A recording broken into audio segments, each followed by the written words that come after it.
One test you may not have heard of before is the AAMC's Professional Readiness Exam, or Preview for short.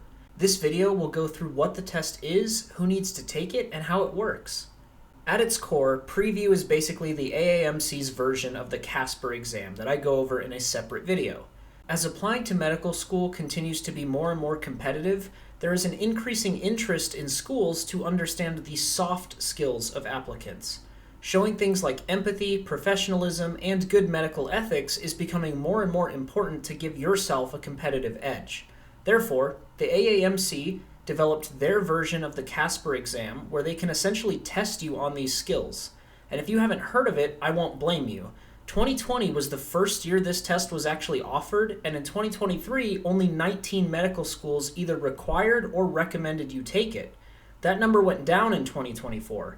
However, the prediction is that in the future, more and more schools will adopt this test, so getting an understanding of it now might be important for you. Check out this link, which will take you straight to the AAMC page all about Preview.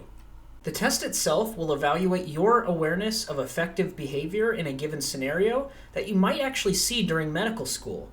Just like everything else, this also has a price tag, and you will have to pay $100 to register for it.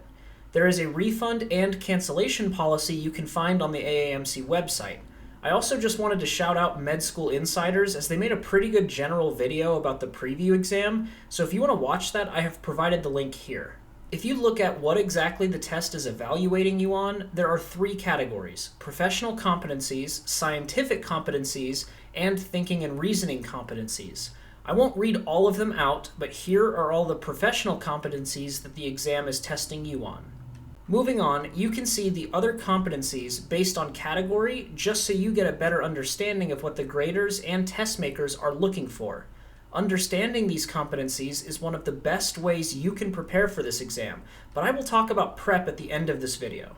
So who needs to take this thing? Well, like I said, it is a relatively new exam, so not a lot of you. However, if you have the chance to, it might give you an edge on a fellow competitor with similar stats if they didn't take it. As of the making of this video, here are the schools on the right that either require or recommend it. You can also see an example of the testing calendar.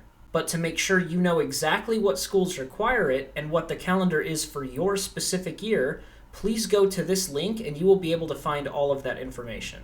The test will take place online and will last a little over an hour and a half. The test will present you with written hypothetical scenarios and give you certain behaviors as a response to that scenario. It is essentially a multiple choice exam because you must rate the effectiveness of each behavior using this 4-point scale. At the end of the test, you will be given the option to either have your score voided or scored, similar to how the end of the MCAT works. However, unlike the MCAT, if you choose to void your score, it will count as an attempt. Since each school will be able to see all of your attempts, they will be able to see this and it might affect your pricing with subsequent tests. You will also be able to select which non-AMCAS schools you would like to send the score to.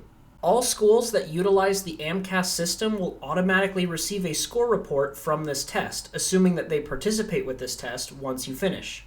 To register, you can either just log on to the AAMC preview page, or just go to the link that I provided on one of those first slides. Once you do, you should see on the right a button to log into the preview portal. After that, navigate over to the Products tab and select where it says AAMC Professional Readiness Exam. Select the test date, zone, and appointment time that you have decided on, and you will get confirmation afterwards. Please make sure that you take the exam in the same time zone as what you select when registering. Okay, let's quickly go over how this exam is graded. The entire exam is just one giant multiple choice section that is graded overall from 1 to 9, 9 being the highest score. When they made the test, they had medical students, residents, doctors, and many others agree on the most appropriate answer for a given behavior. If you rate the effectiveness on that 4-point scale I mentioned earlier the same as the test makers, then you get full credit for that question. If you are close, you will get partial credit. After the test, you will receive not only your total score out of 9, but a percentile and confidence band associated with it. The score reflects your understanding of professional behaviors that you might need to have when you reach medical school. And as mentioned earlier, every attempt you do will be available to schools to see and will be on your application. Finally, scores will be released based on when you took the exam, so check the testing schedule for the corresponding score release dates. Once released, you will receive an email with instructions on how to access your score.